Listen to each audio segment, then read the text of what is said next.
Hello friend, आप सभी का आपके अपने यूट्यूब चैनल ब्राइट बुद्धि में आप सभी का स्वागत है। तो हम बीपीएससी टैली 4.0 के क्लास में आज हम बीपीएससी पूर्व अवलोकन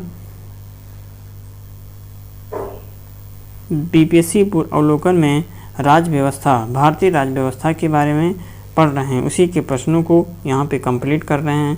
तो आज टॉपिक है उद्देशिका में आज हम आगे पढ़ेंगे। प्रश्न है पहला कि भारतीय संविधान की प्रस्तावना के सिलसिले में निम्नलिखित में से कौन सा क्रम सही है। भारतीय संविधान की प्रस्तावना के सिलसिले में कौन सा कथन जो है ये या कौन सा क्रम है ये सही है।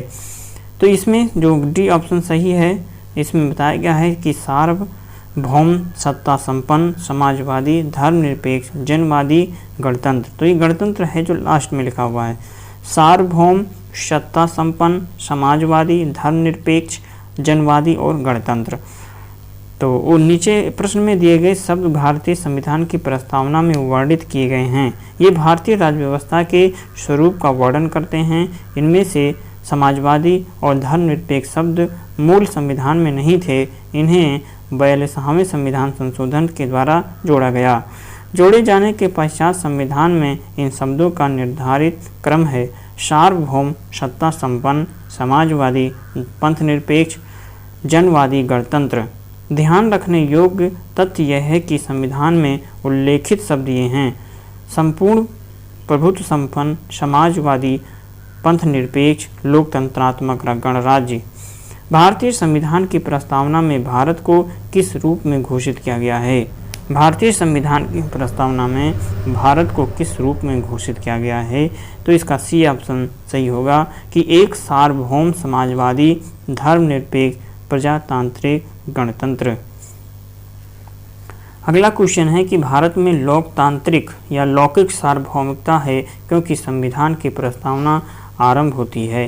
भारत में लौकिक सार्वभौमिकता है क्योंकि संविधान की प्रस्तावना आरंभ होती है हम भारत के लोगों शब्द से।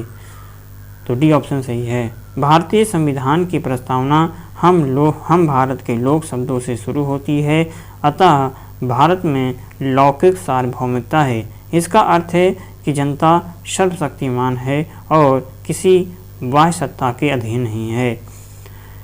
निम्न शब्दों पर विचार करना है, समाजवादी प्रजातांत्रिक सार्वभौमिक धर्मनिरपेक्ष। सही शब्दों को विचार अनुसार क्रम लिखना है। तो पहले तो सी होगा, अर्थात सी के बाद सार्वभौमिक समाजवादी धर्मनिरपेक्ष प्रजातांत्रिक, इसलिए पहला ऑप्शन ही सही है। भारतीय संविधान की प्रस्तावना में भारत को एक सार्वभौम समाजवादी धर्म पंथनिरपेक्ष प्रजातांत्रिक गणतंत्र के रूप में घोषित किया गया है। उल्लेखनीय है कि भारतीय संविधान में पंथनिरपेक्ष शब्द का उल्लेख किया गया है, न कि धर्मनिरपेक्ष का। भारत के संविधान की प्रस्तावना निम्नलिखित में से किस एक को पहले मुख्य रूप से सम्मिलित नहीं किया गया था। तो डी ऑप्शन समाजवाद और धर्मनिरपेक्षता को पहले सम्मिलित नहीं किया गया था। भारतीय संविधान की प्रस्तावना मूलतः भारत को एक सार्वभौम समाजवादी प्रजातांत्रिक गणतंत्र के रूप में या गणराज्य के रूप में घोषित किया। उल्लेखनीय है कि भारतीय संविधान में पंथनिरपेक्ष शब्द का उल्लेख किया गया है, न कि धर्मनिरपेक्ष। वर्ष 1976 में स्वर्ण सिंह कमेटी की सिफारिश के आधार पर 42वें संविधान संशोधन के बाद प्रस्तावना में तीन नए शब्द समाजवादी पंथनिरपेक्ष और अखंडता जोड़ दिए गए। भारतीय संविधान की प्रस्तावना में समाजवादी शब्द किस संशोधन के तहत जोड़ा गया। तो ये 42वें संविधान संशोधन के तहत जोड़ा गया। 42वें संविधान संशोधन 1976 के द्वारा भारतीय संविधान की प्रस्तावना में समाजवादी पंथनिरपेक्ष और अखंडता तीन नए शब्द जोड़े गए। भारतीय संविधान की प्रस्तावना में किस संशोधन के द्वारा समाजवादी एवं धर्मनिरपेक्ष शब्द जोड़े गए। तो ये 42वें संविधान संशोधन के द्वारा जोड़े गए। निम्नलिखित में से कौन सा भारतवर्ष को एक धर्मनिरपेक्ष राज्य के रूप में वर्णित करता है। तो इसमें से कौन सा भारत को एक धर्मनिरपेक्ष राज्य के रूप में वर्णित करता है? तो संविधान की प्रस्तावना है जो वर्णित करता है। भारतीय संविधान की प्रस्तावना के अनुसार भारत एक संप्रभु समाजवादी धर्मनिरपेक्ष पंथनिरपेक्ष लोकतांत्रिक गणराज्य है। संविधान की प्रस्तावना पंडित जवाहरलाल नेहरू के द्वारा प्रारूपित एवं संविधान सभा के द्वारा स्वीकृति उद्देश्य प्रस्ताव पर आधारित है। तो 9 नंबर क्वेश्चन है कि निम्नलिखित में से किसे भारतीय संविधान की आत्मा कहा जाता है? तो भारतीय संविधान की आत्मा संविधान की प्रस्तावना को कहा जाता है। भारतीय संविधान में निहित प्रस्तावना को संविधान की आत्मा माना गया। भारतीय संविधान की प्रस्तावना में भारत को एक संपूर्ण प्रभुत्व संपन्न समाजवादी पंथनिरपेक्ष लोकतंत्रात्मक गणराज्य के रूप में घोषित किया गया है। शासन प्रणाली। भारतीय संविधान की प्रकृति क्या है? डी ऑप्शन सही होगा। प्रकृति में संघीय किंतु भावना में एकात्मक होना। भारतीय संविधान की प्रकृति क्या है? कि प्रकृति में संघीय किंतु भावना में एकात्मक। संविधान वेताओं ने संविधान को मुख्यतः 2 वर्गों में विभाजित किया। पहला है संघात्मक, दूसरा है एकात्मक। एकात्मक संविधान वो संविधान है जिसके अंतर्गत सारी शक्तियां एक ही सरकार में निहित होती हैं, जो प्रायः केंद्रीय सरकार होती है। इसमें प्रांतों को केंद्रीय सरकार के अधीन रखना पड़ता है और इसके विपरीत संघात्मक संविधान वो संविधान है जिसमें शक्तियों का केंद्र एवं राज्यों में विभाजन रहता है तथा दोनों सरकारें अपने अपने क्षेत्रों में स्वतंत्र रूप से कार्य करती हैं। भारतीय संविधान की प्रकृति के बारे में विधिवेत्ताओं में काफ़ी मतभेद रहा। संविधान निर्माताओं ने भारतीय संविधान एक संघात्मक संविधान है, किंतु प्रोफेसर जेनिक्स को भारतीय संविधान को संघात्मक मानने में आपत्ति है। प्रोफेसर हुयर ने इसे अर्धसंघीय संविधान अथवा एकात्मक संविधान जिसमें संघात्मक तत्व सहायक रूप में है कहा है। जेनिक्स के अनुसार भारतीय संविधान में केंद्रीयकरण की सशक्त प्रवृत्ति है। अतः उपरोक्त विश्लेषण से हम कह सकते हैं कि भारतीय संविधान न तो विशुद्ध संघात्मक और न ही विशुद्ध एकात्मक है, बल्कि ये प्रकृति में संघीय किंतु भावना में एकात्मक है। भारतीय राजनीतिक व्यवस्था में इनमें से कौन सर्वोच्च है? तो इसमें से सर्वोच्च है संविधान सर्वोच्च है। भारतीय राजनीतिक व्यवस्था में संविधान सर्वोच्च है। यही राज्य व्यवस्था के स्वरूप और उद्देश्यों का निर्धारण करता है एवं विभिन्न इकाइयों के सृजन का प्रावधान करता है। संविधान से ही शासन के सभी अंग अधिकार एवं शक्ति प्राप्त करते हैं। तीसरा है कि सरकार की संसदीय व्यवस्था के विषय में निम्नलिखित में से कौन सा वक्तव्य सही है? तो इसमें से कोई भी वक्तव्य सही नहीं, अर्थात एक से अधिक है। इसमें लिखा है कि शासन प्रणाली की सामान्यतः 2 पद्धतियां होती हैं, एक संसदीय, दूसरा अध्यक्षीय। भारत में ग्रेट ब्रिटेन का अनुसरण करते हुए संसदीय शासन व्यवस्था को अपनाया गया। संसदीय शासन व्यवस्था में व्यवस्थापिका के सदस्य कार्यपालिका का गठन करते हैं तथा कार्यपालिका व्यवस्थापिका के प्रति उत्तरदायी होती है। संसदात्मक शासन व्यवस्था में कार्यपालिका विधायिका के द्वारा नियंत्रित होती है तथा न्यायपालिका कार्यपालिका एवं विधायिका के कार्यों की न्यायिक समीक्षा कर सकती है। राष्ट्रपति न्यायपालिका के प्रति जवाबदेही नहीं होता है, बल्कि इसका उत्तर सही है।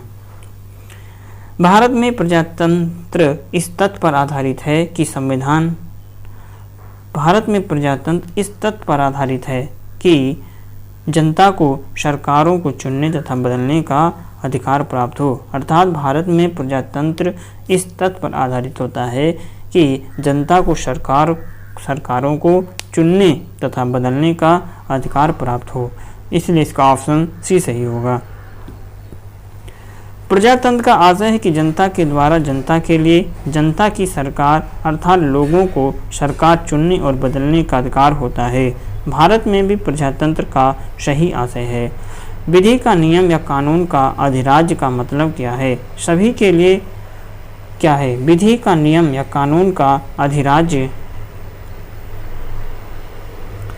का मतलब क्या है? तो इसका जो मतलब है, पहला ही ऑप्शन सही है कि सभी के लिए कानून और सभी के लिए एक न्याय तंत्र। इसीलिए विधि का नियम या कानून का अधिराज का मतलब होता है कि सभी के लिए एक कानून हो और सभी के लिए एक न्याय तंत्र। विधि का नियम या विधि का शासन या कानून का अधिराज का तात्पर्य है कि सभी के लिए एक कानून और सभी के लिए एक न्याय तंत्र। विधि के नियम का सामान्य अर्थ यह है कि देश के कानून के समक्ष सभी नागरिक समान हैं तथा कोई भी व्यक्ति कानून से ऊपर नहीं है। साथ ही कानून किसी व्यक्ति के साथ धर्म, जाति, लिंग के आधार पर भेदभाव नहीं कर सकता है।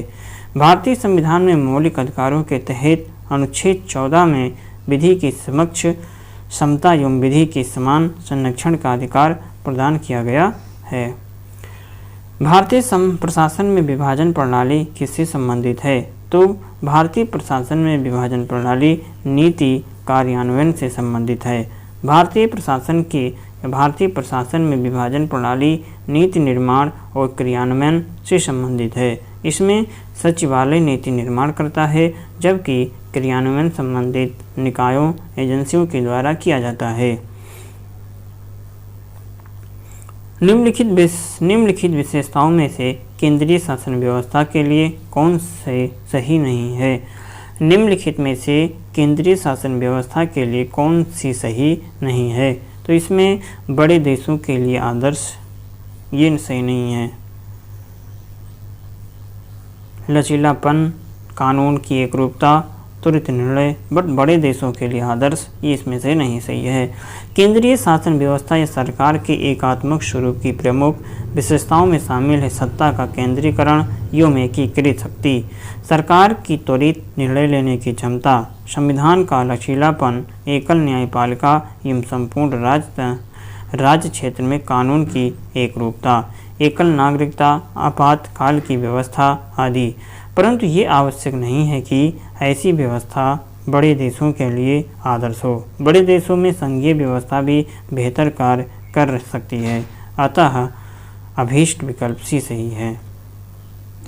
निम्नलिखित में से कौन सा कथन सही है? तो पहला ही कथन सही है कि संयुक्त राज्य अमेरिका में सरकार की संघीय प्रणाली हो। यही ऑप्शन सही है, 8वां का पहला। अमेरिका के संविधान में संघीय प्रणाली का स्पष्ट उल्लेख है। भारत के संविधान में भारत को राज्यों का संघ बताया गया है, किंतु संविधान के कतिपय प्रावधान राज्यों की अपेक्षा केंद्र को ज़्यादा शक्तिशाली बनाने पर जोर देते हैं। इससे कुछ विद्वान भारत के संविधान को संघात्मक एवं एकात्मक प्रणालियों का मिश्रण मानते हैं, किंतु भारतीय संविधान एकात्मक प्रणाली का लक्षण लिए हुए मूल रूप से संघीय संविधान है। ऐसा मानना ज़्यादा उचित है। राज्य एवं संघ राज्य क्षेत्र।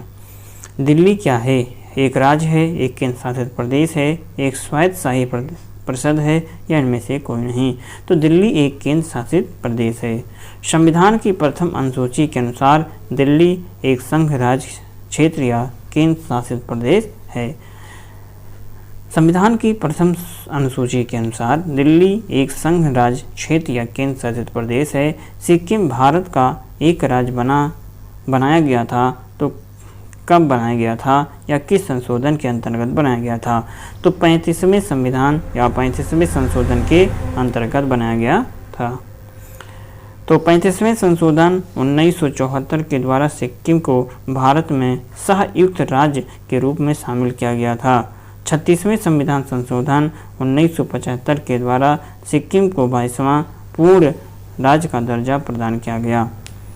तो 35वें संशोधन 1976 के द्वारा सिक्किम को भारत में संयुक्त राज्य के रूप में शामिल किया गया, लेकिन 36वें संविधान संशोधन 1975 के द्वारा सिक्किम को 22वां पूर्ण राज्य का दर्जा प्रदान किया गया था। सिक्किम भारतीय संघ का पूर्ण राज्य कब बन गया था? तो ये 1975 को बना था। भारतीय संविधान के 36वें संविधान संशोधन 1975 के तहत सिक्किम भारत का 22वां राज्य बना।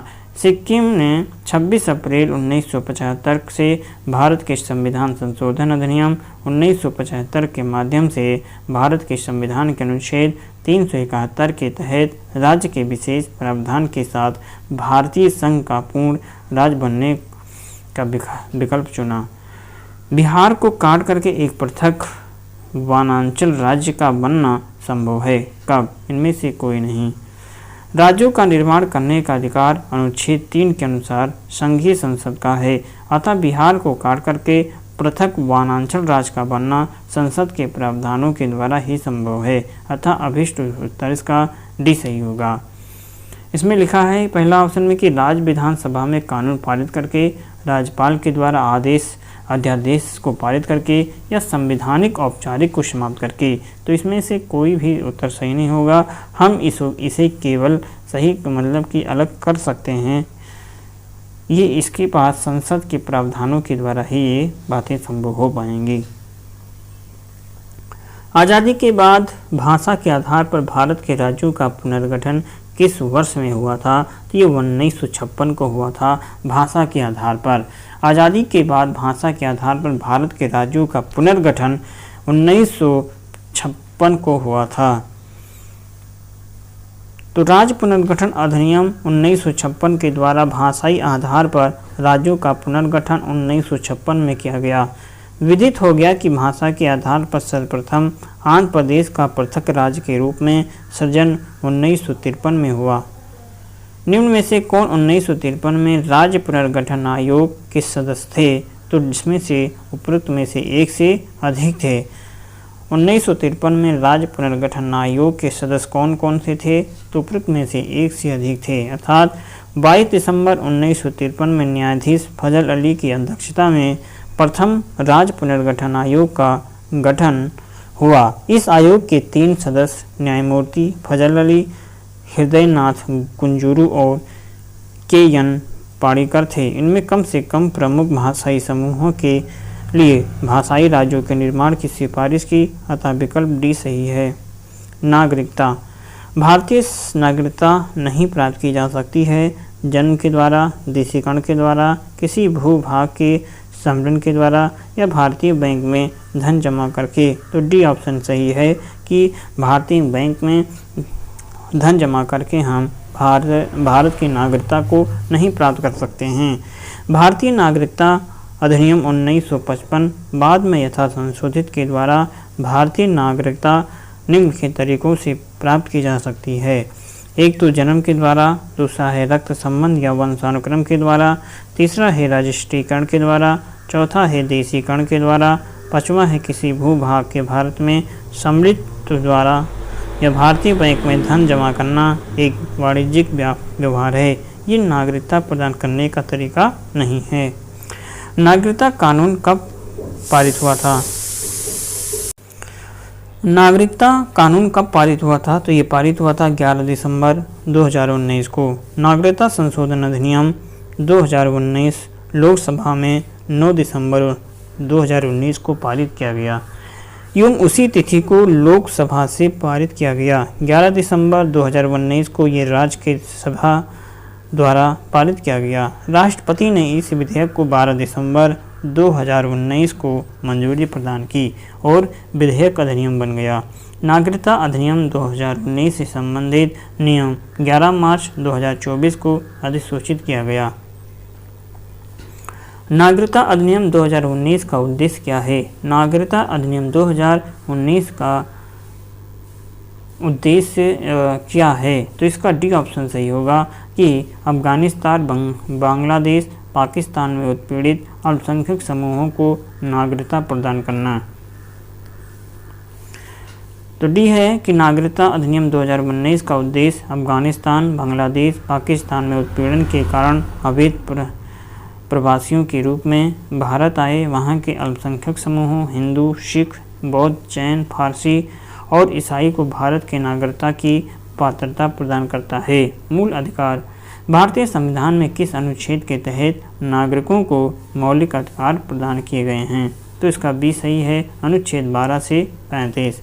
भारतीय संविधान के भाग 3 में अनुच्छेद 12 से 35 तक मौलिक अधिकारों का वर्णन किया गया है।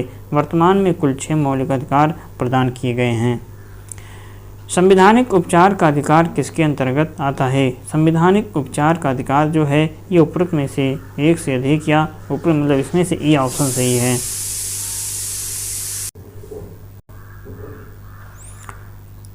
संवैधानिक उपचार का अधिकार किसके अंतर्गत आता है? तो इसमें से ए ऑप्शन सही है। संवैधानिक उपचार का अधिकार संविधान के भाग 3 मूल अधिकार के तहत 32वें अनुच्छेद 35 तक है। संवैधानिक उपचारों का अधिकार स्वयं में कोई अधिकार न होकर के अन्य मौलिक अधिकारों का अधिकार है। इसके अंतर्गत व्यक्ति मौलिक अधिकारों के हनन की अवस्था में न्यायालय की शरण ले सकता है। अतः संवैधानिक उपचारों का अधिकार निम्न के तहत आता है। पहला है मौलिक अधिकार, दूसरा है कानूनी अधिकार और तीसरा है संवैधानिक अधिकार। अतः विकल्प 1 से अधिक सही होगा। तीनों सही हैं, इसलिए इसमें से 1 से अधिक उत्तर सही होगा। किसी व्यक्ति की अवैध हिरासत के खिलाफ निम्नलिखित में से कौन सी रीट लागू होती है? तो बंदी प्रत्यक्षीकरण लागू होता है। बंदी प्रत्यक्षीकरण याचिका के मामले में सर्वोच्च न्यायालय के पास संविधान के अनुच्छेद 32 के तहत रीट जारी करने का अधिकार होता है। ये उस व्यक्ति के संबंध में न्यायालय के द्वारा जारी आदेश होता है जिसे दूसरे द्वारा हिरासत में रखा गया है। ये किसी व्यक्ति को जबरन हिरासत में रखने के विरुद्ध होता है। भारतीय संविधान के द्वारा प्रदत्त निम्न में से कौन सा अधिकार गैर नागरिकों को भी उपलब्ध हैं? तो इसमें से डी ऑप्शन संवैधानिक निराकरण का अधिकार, ये अधिकार जो हैं गैर नागरिकों को भी उपलब्ध हैं। भारतीय संविधान के द्वारा प्रदत्त संवैधानिक निराकरण या संवैधानिक उपचारों का अधिकार अनुच्छेद 32 गैर नागरिकों को प्राप्त मूल अधिकारों, तो गैर नागरिकों को प्राप्त मूल अधिकारों के संदर्भ में उन्हें उपलब्ध है। ज्ञातव्य है कि संविधान के अनुच्छेद 300 के तहत संपत्ति का अधिकार अर्थात विधि के प्राधिकरण के बिना व्यक्तियों को संपत्ति से वंचित नहीं किया जाना यद्यपि गैर नागरिकों को भी प्राप्त है, तथापि इसमें संपत्ति अर्जित करने का अधिकार जो कि मूल संविधान के अनुच्छेद 19A या 19(1)(4) के तहत नागरिकों को प्राप्त था, शामिल नहीं है। वस्तुतः संपत्ति अर्जित करने का अधिकार अब संविधान प्रदत्त अधिकार नहीं है। उन मौलिक अधिकारों का चयन करो जो भारतीय नागरिकों को प्राप्त है परंतु गैर नागरिकों को नहीं प्राप्त है। तो इसमें से भाषण एवं अभिव्यक्ति की स्वतंत्रता, अर्थात इसमें पहला ऑप्शन और तीसरा ऑप्शन है अल्पसंख्यकों के अधिकार, तो पहला ही सही है। भाषण एवं अभिव्यक्ति का अधिकार ये भारतीय नागरिकों को प्राप्त है और तीसरा अल्पसंख्यकों का अधिकार प्राप्त है, तो पहला ऑप्शन सही होगा। भारतीय संविधान के भाग 3 में वर्णित मौलिक अधिकार अनुच्छेद 19(1) के भाषण एवं अभिव्यक्ति की स्वतंत्रता, अनुच्छेद 29 अल्पसंख्यक वर्गों के हितों का संरक्षण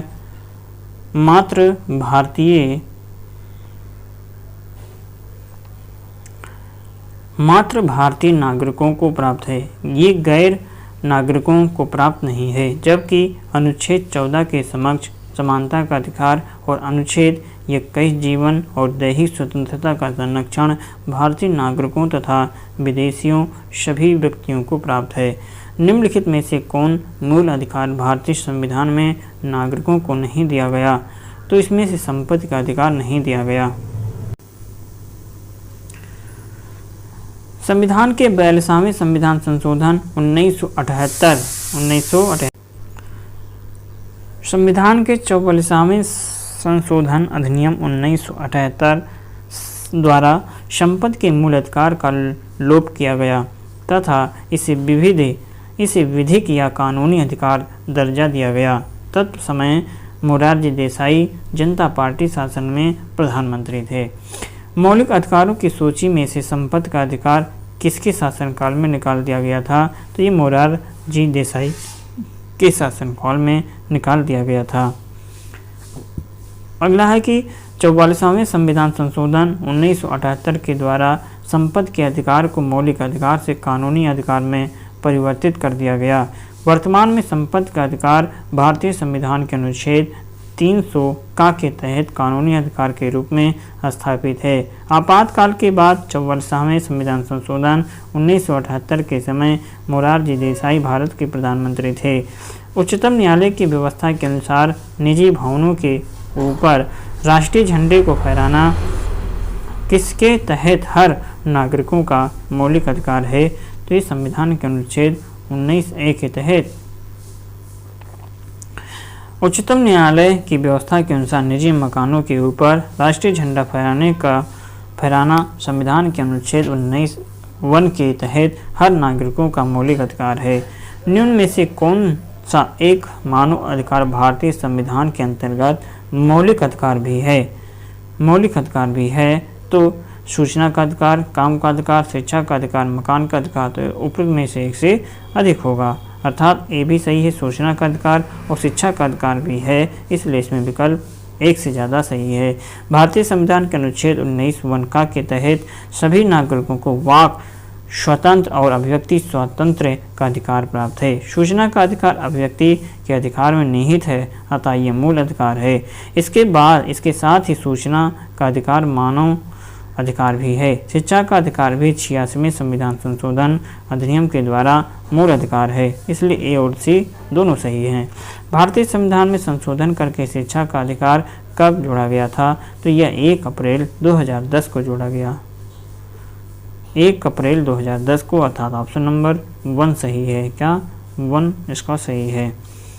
86वें संविधान संशोधन 86वें संविधान संशोधन 2002 के द्वारा प्राथमिक शिक्षा को मूल अधिकार बिना दिए, मतलब कि 86वें संविधान संशोधन 2002 के द्वारा प्राथमिक शिक्षा को मूल अधिकार बना दिया गया। इसके द्वारा संविधान के भाग 3 में नया अनुच्छेद 21 का जोड़ा गया, जिसके अनुसार राज्य 6 से 14 वर्ष की आयु के सभी बालकों हेतु निःशुल्क और अनिवार्य शिक्षा की व्यवस्था करेगा। साथ ही अनुच्छेद 45 के संशोधित निर्देशक तत्व के अनुसार राज्य 6 वर्ष तक की आयु पूर्ण करने तथा सभी बच्चों को आरंभिक शिशुत्व देखरेख तथा शिक्षा उपलब्ध कराने का प्रयत्न करेगा। इसी अनुक्रम में शिक्षा का अधिकार अधिनियम 2009 संसद के द्वारा पारित किया गया, जो तत्व संबंधी संविधान संशोधन के साथ 1 अप्रैल 2010 से प्रभावी हुआ। शिक्षा का अधिकार मानव अधिकार भी है। शिक्षा का अधिकार भी मानव अधिकार की सार्वभौम घोषणा का भाग है। सर्वोच्च न्यायालय के निर्णयों के अनुसार सूचना का अधिकार भारतीय संविधान के अनुच्छेद 19(1) के में उल्लेखित वाक एवं अभिव्यक्ति की स्वतंत्रता में निहित है, हालांकि ये संविधान में उल्लेखित नहीं है। भारतीय संविधान में संशोधन करके शिक्षा का अधिकार कब जोड़ा गया? तो ये 1 अप्रैल 2010 को जोड़ा गया। मौलिक अधिकारों की मूल सूची में निम्नलिखित में से किसे जोड़ा गया है? मौलिक अधिकारों की मूल सूची में निम्नलिखित में से किसे जोड़ा गया है? तो इसमें डी निःशुल्क एवं अनिवार्य प्राथमिक शिक्षा का अधिकार जोड़ा गया। निम्न में से कौन एक मानव अधिकार भारतीय संविधान के अंतर्गत मौलिक अधिकार भी है? तो ये इसका शिक्षा का अधिकार जो है ये मौलिक अधिकार है। भारत के संविधान का निम्नलिखित में से कौन सा अनुच्छेद प्रेस की स्वतंत्रता से संबंधित है? तो ये पहला ही अनुच्छेद 19 जो है ये प्रेस की स्वतंत्रता से संबंधित है। भारतीय संविधान के अनुच्छेद 19 से 22 तक में स्वतंत्रता के अधिकारों का उल्लेख किया गया। अनुच्छेद 19(1) का वाक और अभिव्यक्ति की स्वतंत्रता से संबंधित है, जिसमें प्रेस की स्वतंत्रता भी निहित है। निम्नलिखित संवैधानिक उपचारों में से किसे पोस्टमार्टम भी कहा जाता है? तो इसमें सी उत्प्रेषण को कहा जाता। डॉक्टर भीमराव अंबेडकर ने संवैधानिक उपचारों का अधिकार अनुच्छेद 32 को संविधान की आत्मा और हृदय कहा है। संवैधानिक उपचारों के अधिकार में अधिकार प्रेक्षा को संवैधानिक उपचारों का पोस्टमार्टम भी कहा गया। यह एक कार्रवाई है जिसके द्वारा न्यायालय लोक पद पर किसी व्यक्ति के दावे की वैधता की जांच करता है। इसके अतिरिक्त उत्प्रेषण को भी पोस्टमार्टम डिट कहा जाता है, क्योंकि इसमें भी निर्णित न्यायिक कार्यवाहियों की जांच की जाती है। पोस्टमार्टम भी एक कार्यवाही है जिसमें मृत व्यक्ति के मरने के दावे और की वैधता की जाती है। आयोग ने भी अपनी अंतिम उत्तर कुंजी में सी को ही माना। निम्नलिखित में से किसको संविधान के द्वारा मौलिक अधिकारों को लागू करने की शक्ति दी गई है? तो इसमें से डी अर्थात सर्वोच्च न्यायालय एवं उच्च न्यायालय को। मूल अधिकारों को प्रवर्तित करने की शक्ति उच्चतम न्यायालय तथा उच्च न्यायालय को है। उच्चतम न्यायालय को अनुच्छेद 32 के तहत और उच्च न्यायालय को 226 के तहत प्राप्त है। न्यायालय अपनी इस शक्ति के प्रयोग में 5 प्रकार के रीट जारी कर सकता है। पहला है परमादेश, दूसरा है बंद प्रत्यक्षीकरण, तीसरा है अधिकार परीक्षा और उत्प्रेषण तथा प्रतिषेध है। राज्य की नीति निर्देशक तत्वों से संबंधित क्वेश्चन को हम अब अगली क्लास में पढ़ेंगे। तो आज के लिए बस इतना ही। वीडियो अच्छा लगे तो लाइक कमेंट शेयर जरूर कीजिए अपने हित दोस्तों के साथ। जो पहली बार आए हो चैनल को जरूर सब्सक्राइब करके बेल घंटी दबाएं। चलिए मिलते हैं नई क्लास में, तब तक पढ़ते रहें, मस्त रहें। नमस्कार।